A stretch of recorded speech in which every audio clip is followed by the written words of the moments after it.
Salutare toată lumea, bine v-am găsit la un tutorial cum să instalați Five Nights at Freddy's 1.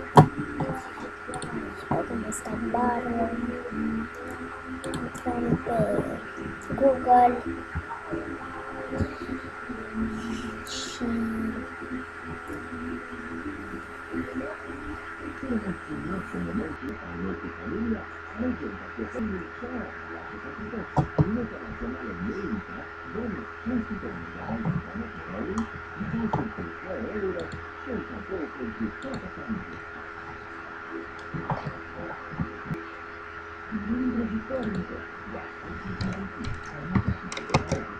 scriem dăm aici, scriem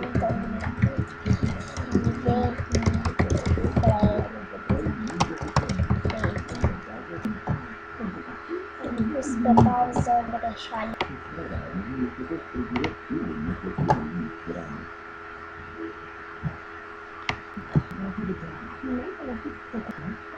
Aici și dăm pe acesta stat.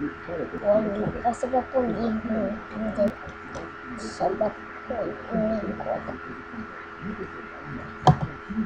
Și eu deja l-am, dați aici. Durează 1 minut să-l instalăm. 2 minute, 3 minute, da, e foarte.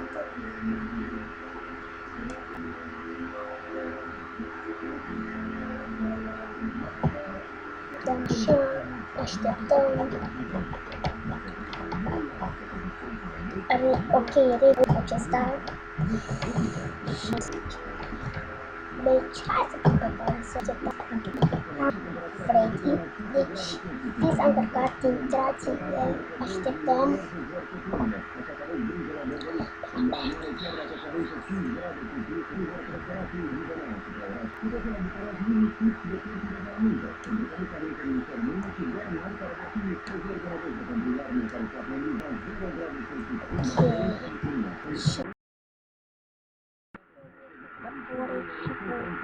Five Nights at Freddy's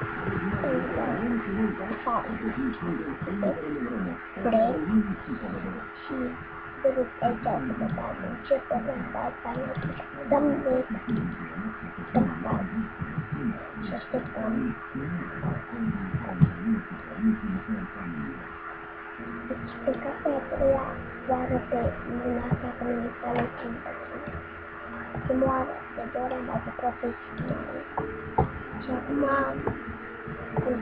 nu, de 2 ori am dat ultimul și acum profesional. Păi, unde cam toate videoul ăsta, dacă v-a plăcut, nu uitați să lăsați un like, numele meu este Obi, eu v-am lăsat bine și eu vă pup, pa, deci pa!